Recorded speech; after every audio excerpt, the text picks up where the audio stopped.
The 10th greatest team of all time. The 1992 Dallas Cowboys. Number 10. You did one hell of a job, and the only thing else I got to say is, how about them Cowboys? Yeah! How about them Cowboys? How about them Cowboys? How about them Cowboys? They were obnoxious. They were the worst. This was a team that was 1-15 just a few years ago. The Cowboys are just rebuilding, and they'll be in the Super Bowl in 4 years.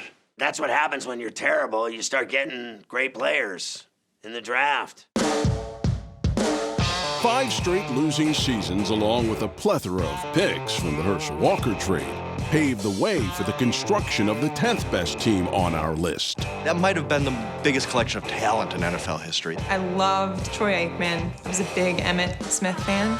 And then also Michael Irvin. Those were my guys. Also known as the Triplets, the 3 were talented enough to help the '92 Cowboys make the list, but not yet at the height of their powers to earn them a higher spot. You feared everybody. It was awful because if it wasn't Emmitt Smith. Draw play, Smith up the middle. Bounces at the 10, to the 5, cut to the right, cut to the left. Oh, no! Emmitt Smith. Whoa! And it was Troy Aikman. It couldn't have been thrown any better. And if it wasn't Troy Aikman, then it was Michael Irvin. And who do you think it is? Michael Irvin. Every element of football, this team overwhelmed every opponent in its path. The Cowboys played their best when they played the best. Dallas's 23-point margin of victory in the playoffs is second of the teams on the list. Lo and behold, they were in the Super Bowl in 4 years playing the Buffalo Bills, which they beat handily. They just dominated the Bills. They scored 52 points in the Super Bowl. The Bills turned the ball over 9 times. And if it wasn't for Don Beebe, the 9th turnover would have led to the biggest blowout in Super Bowl history. Jimmy Johnson's taken his team from the absolute worst to the absolute best in 4 years. I don't think there was ever a doubt that they were the best team in the league that year, and that's really how you measure dominance. We're just one number in, and there's already plenty of debate of the ranking. When you think of the greatest teams of all time, the '92 Cowboys, not so much. I actually think 10 is right. 10 is probably good for them. The Cowboys are number 10. Are you guys out of your mind? Who's making these numbers over there? Who's voting for this? I feel like you're wrong. Who made this list? The 9th greatest team of all time. The 1968 Baltimore Colts. Well, if all you know about the 1968 Baltimore Colts is that they lost the Super Bowl to the Jets. The New York Jets are the world champions. They have upset the Baltimore Colts. That's like knowing nothing about the 2007 Patriots except that they lost the Super Bowl to the Giants. Second in total offense, first in defense. Johnny Unitas on the bench. Instead of Unitas, the man leading the Colts was Earl Morrall, a gypsy quarterback who had worked without distinction for 4 other teams before coming to Baltimore. With Earl Morrall filling in for Johnny Unitas, they succeeded in a league that featured the Los Angeles Rams with their fearsome foursome defense, the Vikings with Bud Grant coming up and turning into a perennial powerhouse, in a league that still included Vince Lombardi's Packers playing at an incredibly high level. Hey, supposed to be a hell of a defensive club. It didn't look like it to me. The Colts prevailed over all of those teams. They were dominant. They were 13-1 during the regular season. All you need to do is look at the point differential. Phenomenal. They scored over 400 points. They allowed less than 200. Baltimore's defense just took the ball away from Cap. Bubba Smith was there to make the stop. I mean, just think about that, you know? The average score of a Colts game in 1968 was 28-10. They had an ungodly defense from front to back. And that is all Coach Don Shula needed because nobody scored much against the Colts. The one team they lost to, the Browns, they destroyed in the playoffs. Baltimore posted 3 regular season shutouts and a 4th in the NFL championship game. And it's been a very gloomy Sunday in Cleveland, but in that great city of Baltimore, ain't the beer cold. They were essentially an undefeated team, for all intents and purposes. The 68 Colts were a very good team. They were balanced. Great running game, killer offensive line, Here comes Earl Morrall, NFL MVP. This was a team that was in position to become a dynasty. The Baltimore Colts are heavier favorites to win this Super Bowl game than Green Bay was in 1967 and 1968. I think the Colts were going up against an unusual force in Super Bowl III. The hopes of an entire football league were on the shoulders of that Jets team that they played. The ball was right in the hands of Tom Mitchell. Popped out of his hands and sent back. Face an opponent they had never faced before, a game plan they weren't expecting, from a league that they had never seen before. Look, they had a mulligan in Super Bowl III. This game is over. The New York Jets are the world champions in a stunning upset.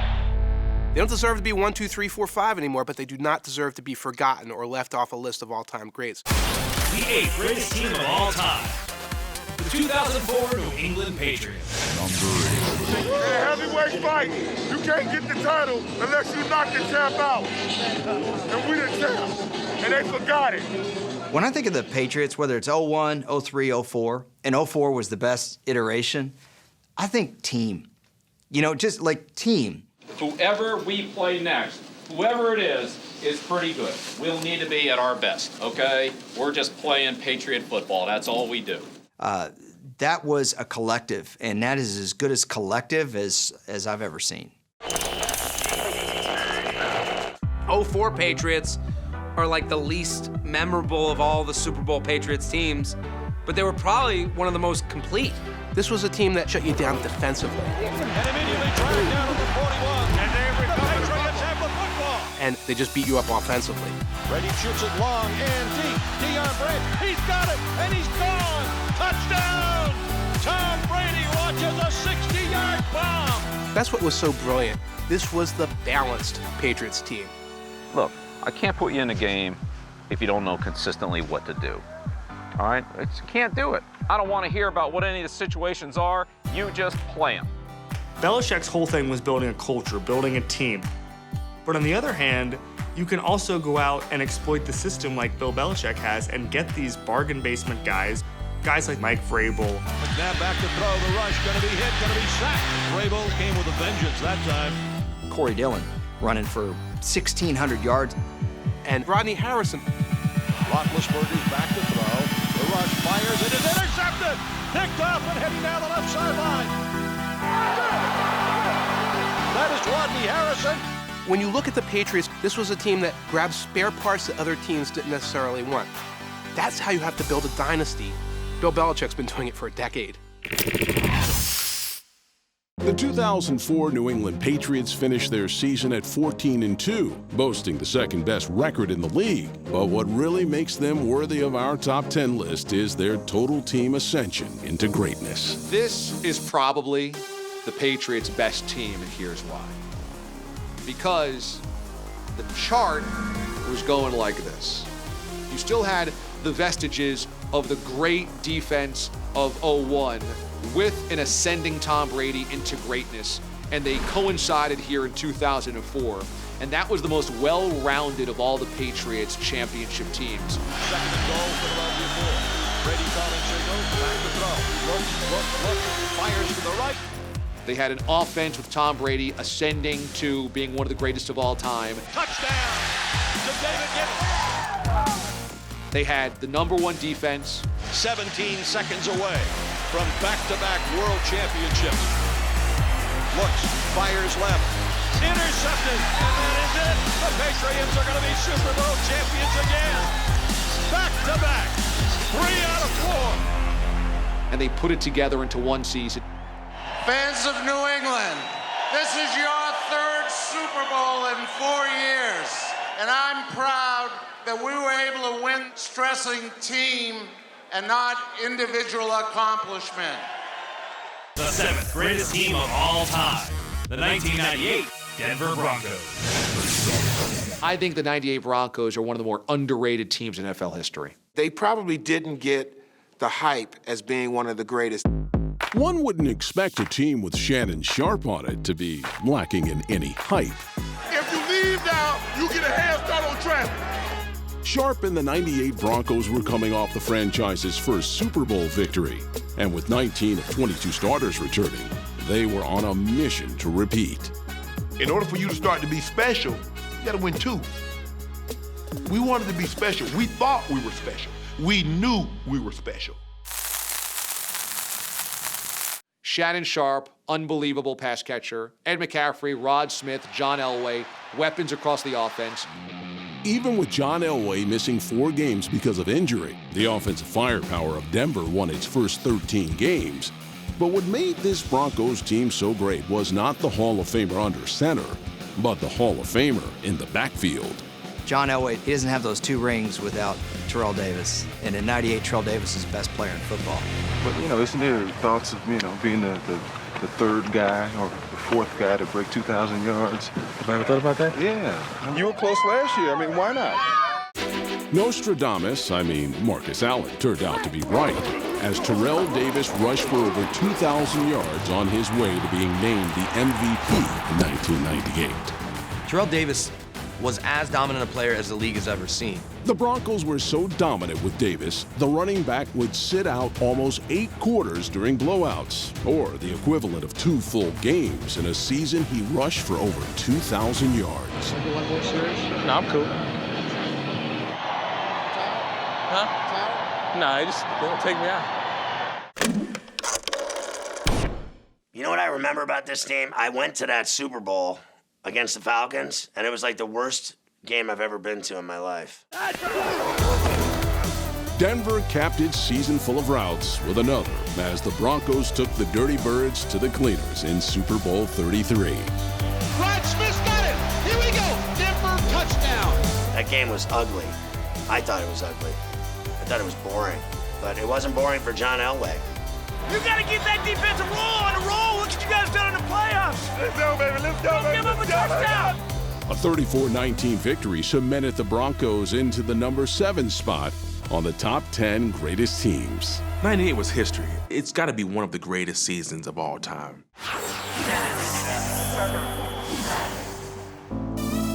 So they had Davis, Sharp, Elway, McCaffrey.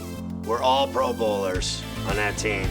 In total, the 98 Broncos had 10 Pro Bowlers that season, tied for most on our list. So what's keeping them only at number 7? I understand Pro Bowls are important. I understand having 10 Pro Bowlers is an impressive accomplishment, but the teams in front of them are pretty legendary. The 6th greatest team of all time, the 1985 Chicago Bears. Number 6 on the list, the 85 Bears, is a complete crock. Really? Because you're from somewhere else. That's why they're number 6? 85 Bears, you got midway in the pack. 85 Bears? Are you kidding me? They were iconic. They were legendary. And they were so good and so dominant.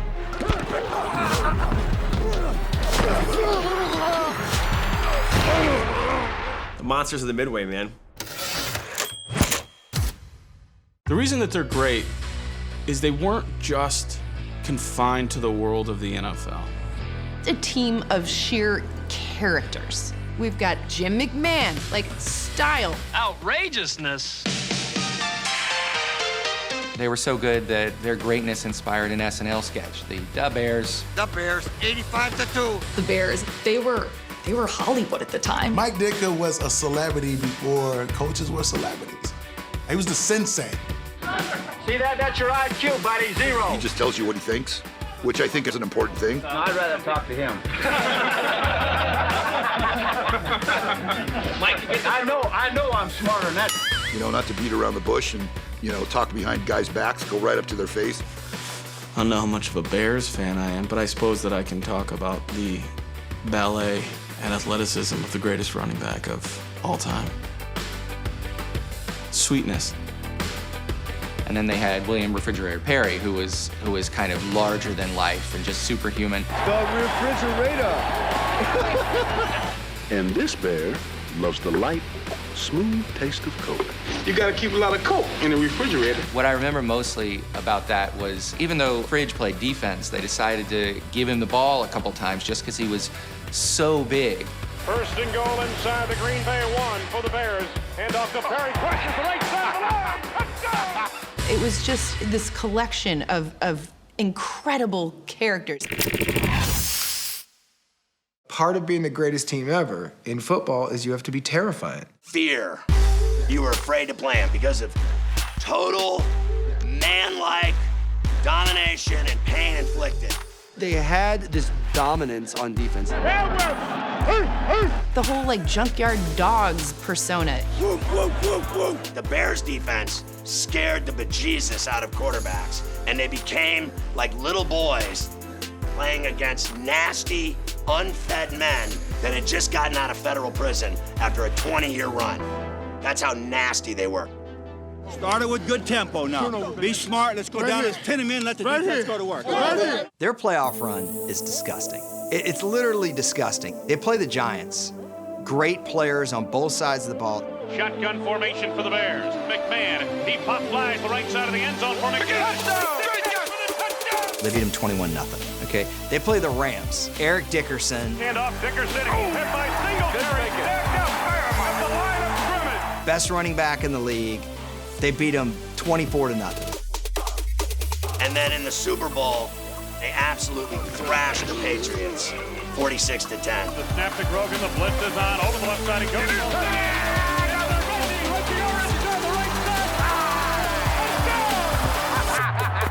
Obliterate everyone.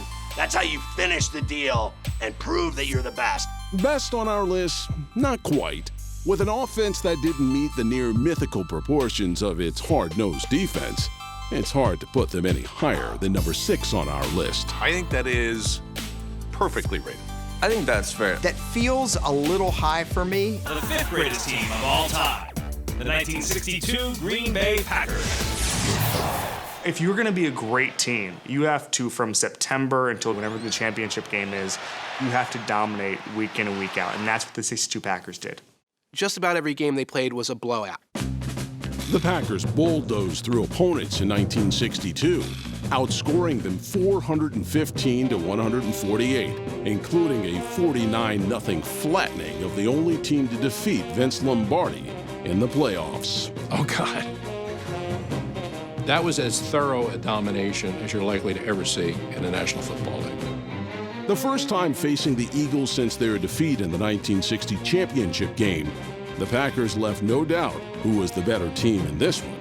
This was clearly Lombardi's revenge. They outgained the Philadelphia Eagles 628-54 in the game. The 628 yards, still to this day, is the most yards that's ever been given up by the Eagles in a game. I mean, remember, there's only, 14 teams in the NFL? You shouldn't have one team that's that far superior for that long. Despite dismantling the Giants in the championship game, the lack of competition in the NFL at the time prevents the Packers from being higher on our list. They dominated the championship game. The Green Bay Packers are the National Football League champions. The 1962 Packers resume includes a long list of accomplishments that earned them the number 5 spot. They have what is considered the best rushing attack in the history of football. And by the way, their quarterback led the NFL in passing yards. In Jim Brown's career, he led the league in rushing every year, except 62. Jim Taylor led the league in rushing. Yeah, think about drafting or acquiring 11 Hall of Famers on one team. Vince Lombardi, Bart Starr, Ray Nitschke, Jim Ringo, Jim Taylor. Herb Adderley, Henry Jordan, Willie Davis, Willie Wood, Paul Hornig, and Forrest Gregg gave the Packers a list-high 11 Hall of Famers and one heck of a cast for their Hall of Fame coach to work with. This was Lombardi's crowning achievement, was to build the 62 Packers. That was the year the Vince Lombardi Packers became the Vince Lombardi Packers, a team that has trophies and dynasties and everything named after it. That's the way, all right. When you say, hey, this was Vince Lombardi's best team, like, just think about that sentence. This was Vince Lombardi's best team. That's the best one right there. That was the best one right there. The 60s will be described as a decade in which the Packers were the #1 team in America. The former president isn't the only one who thinks this Packers team is ranked too low. You start wondering if this is maybe the greatest team of all time, certainly in the conversation. I think this is the greatest team ever. The 1962 Packers, the greatest team of all time. The 4th greatest team of all time, the undefeated 1972 Miami Dolphins. Based on what the teams did, no one can hold a candle to the 1972 Dolphins. Undefeated and champions is undefeated and champions. The Dolphins, they weren't pretty in 1972. They played ball-control football, but they played it to absolute perfection. 17-0 speaks for itself. They dominated in every facet of the game.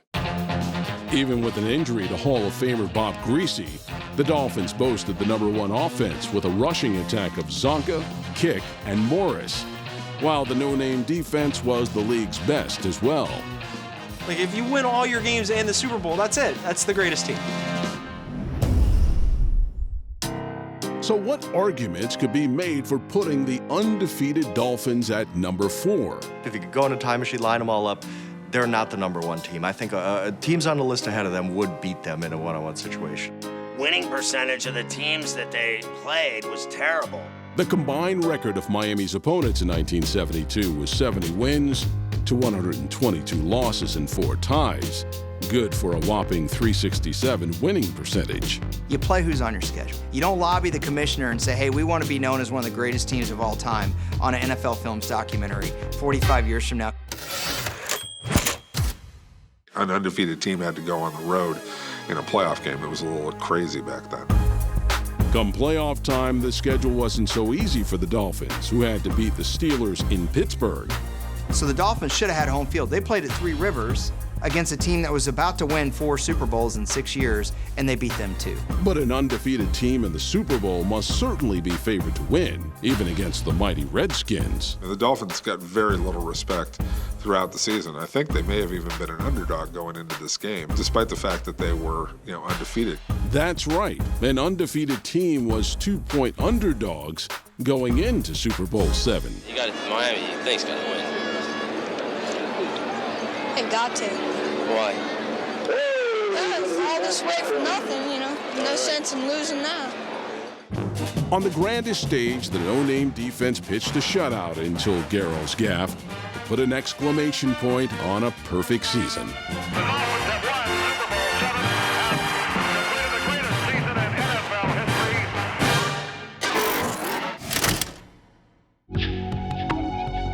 45 years later, the legend of the '72 Dolphins still spooks those today. The minute a team gets to like 5 or 6-0, that becomes a weekly obsession.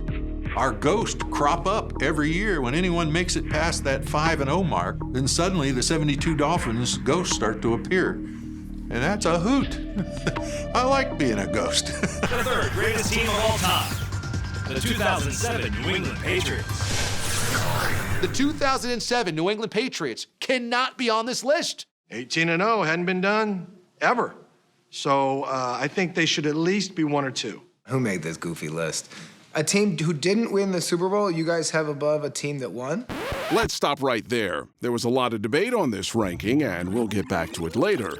First, the case to be made for the 2007 Patriots. Let's go! The Patriots have won 9 in a row. Patriots are 15-0. And for the first time in the 88-year history of the National Football League, a team has won all 16 regular season games. They are the best regular season team of all time. The record books were rewritten during the Patriots' 2007 campaign.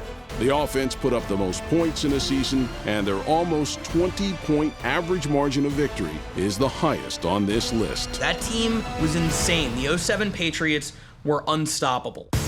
It's like Tom Brady had a fine car garage. He's like, oh, I'll take out the Welker today. No. Let me go with the high-end Moss for the evening.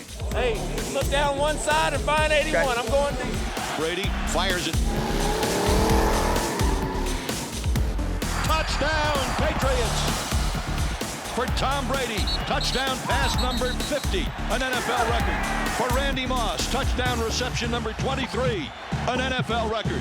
But it was the next time the Giants and Patriots faced off that makes this ranking so divisive. A team was better than the Patriots, and that was the New York Giants. And I can prove it.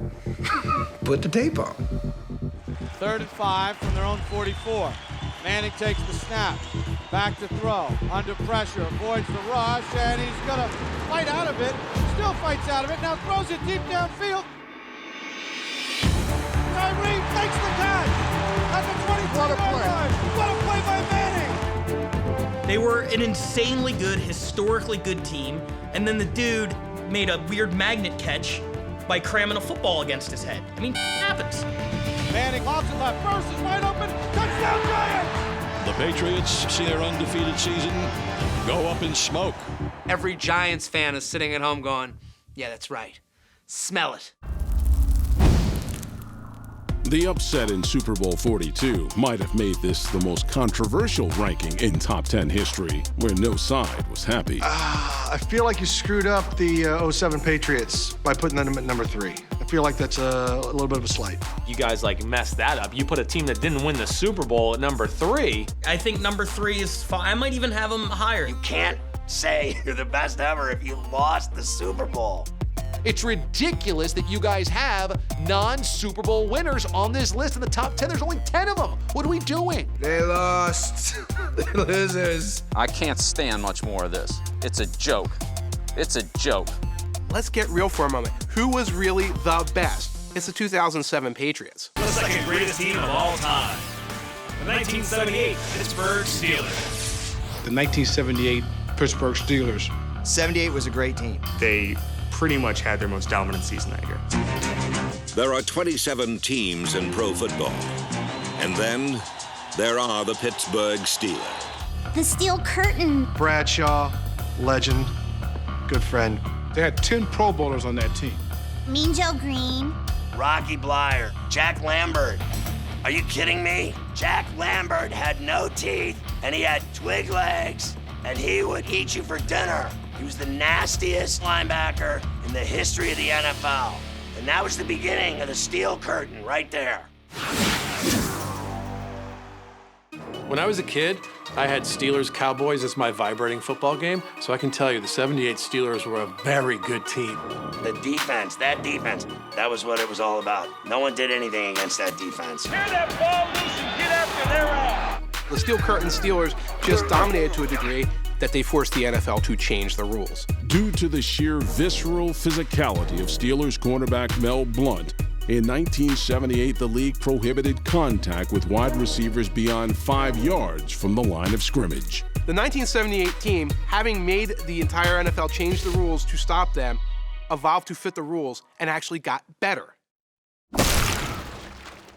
In 1978, Terry Bradshaw was football's most prolific passer. That opens things up for Terry Bradshaw and Lynn Swann and John Stallworth to beat you with the passing game that you opened up for them. Bradshaw is back, and he's going to Swann, and Swann makes a circus catch. Obviously, the defense was dominant no matter what, but the 1978 team can suddenly beat you with short passing, long passing, Swann, Stallworth, balance. Bradshaw gets it flat for the touchdown, straight down the middle. This is the team that has the complete package, the package that we think of nowadays as a modern NFL champion that can do everything. Anytime you look at any great team, how about who they had to beat? You know, who did you have to beat to win it all? The 78 Steelers played a Cowboys team that had already been to the Super Bowl 4 times during the decade and just won the Super Bowl in a blowout the year before and had Hall of Fame head coach, Hall of Fame quarterback, Hall of Fame tailback, and then guys on defense. I look at that and I'm saying that's why I think Super Bowl 13 is just an amazing game in NFL history. Bradshaw was the MVP at a Super Bowl. Bradshaw hesitates and then throws deep for Stallworth in the end zone. Touchdown, Pittsburgh, Johnny Stallworth. Bradshaw rolling to the right. He throws on the move. Caught for a touchdown to Rocky Blyer. The Steelers dominated the game. I'll tell you, I'm out of breath because this is some kind of a Super Bowl. Staubach is back deep, and he winds up and throws. Intercepted by Blount at the 20. Mel Blount came up with the interception. They had the best defense in the NFL. They were blowing them out. Cowboys could do nothing. Swann, unbelievable catch for the touchdown. Holy smokes, 18 yards, and they strike again. He looked like a flying circus, and the Southern Cal Flyer pulled it in. I think that this was probably the best concentration of talent in Pittsburgh. It was all able to come together in 1978. And when you're the best team of an historically great dynasty, you deserve to be number 2 on our list. First team in the history of the NFL to win it 3 times. The greatest team of all time, the 1989 San Francisco 49ers.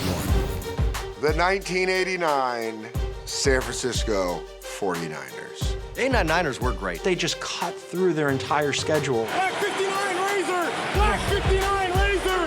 49 Drops back to throw. Pump fake by Montana. Launches it for the end zone. Jerry Rice! Oh, what a catch by Rice! Joe Montana, Jerry Rice. A perfect pass to Jerry Rice. They felt like they were the best team in football. We know we're the best team! And they couldn't be stopped. The 49ers were the best. They were unbelievable. They dominated that league. Back-to-back Super Bowl champions. Well, you start with the fact that if you go to their backup quarterback, you get a Hall of Famer. You have Joe Montana and Steve Young out there, so this team will crush you with this backup quarterback. That was kind of the Niners at the height of their powers player-wise. Joe Montana was locked in. This is a touchdown! Jerry Rice, the greatest receiver ever, was in his prime. Right over the shoulder catch. You hear it all the time, Montana to Rice, Montana to Rice. But then you get Roger Craig. Man, I'll tell you, Roger Craig can do so many things for you. A discouraging run for the defense by Roger Craig. He knocked a couple people down, knocked a couple of his own players out of the way. I just remember thinking, this is a well-oiled machine. This is how a well-oiled machine works. Goes for the end zone. Jones, touchdown 49ers! It was like watching a ballet. Agile, so elegant, beautiful to watch. Just complete control of the offense. The league's #1 offense in 1989 was not only potent, but efficient. Joe Cool had one of the greatest passing seasons in NFL history, completing over 70% of his targets, which makes you think, if they were this great on offense, who did they have on defense? We all overlook who's on the defensive side of that ball. Up and down the defense, you had great players. Oh, my goodness. Charging through, makes the tackle. You have Charles Haley, who is just an unstoppable force on the pass rush. Pressure by Haley, and the ball slips out of his hands. You have Ronnie Lott, who at this point had gone from just this terror as a cornerback And then he is clobbered. to a complete defensive back who could beat you a dozen different ways in the secondary. Ronnie Lott intercepts. He's in for 6 points for San Francisco. Without the legendary offense, that 49ers defense might have just won him a Super Bowl. I think there's something to saying that a dominant Super Bowl performance helps elevate you to this list. It's always Joe Montana. You can't deny what he did in that Super Bowl. That wasn't a slouch team, that Denver Broncos team. It was a dominating performance against a John Elway-led team with great stars. And that game was over before it started. Montana rolls to the right, comes back across the middle, complete to right, into the end zone, touchdown 49ers. It was almost like jiu-jitsu. Precision, knowing where the 3rd and 4th receivers are, and it's a clinic. Just sheer efficiency. They had 8 touchdowns in the Super Bowl. The Broncos defense had no answers. They put 55 points on the Broncos. It was ugly. Caught by Jones to the end zone, touchdown. That 89 team, that was a coronation. Throws for the end zone, Taylor, touchdown 49ers. Definitely deserve to be on this list. They're an amazing team. I think he got them too high. No, this is the team. This is the team. That is the greatest team of all time ever built. I don't think anyone can really argue it. They took the governor off and just blew it away. Greatest single-season team of all time, 89 49ers. Love it.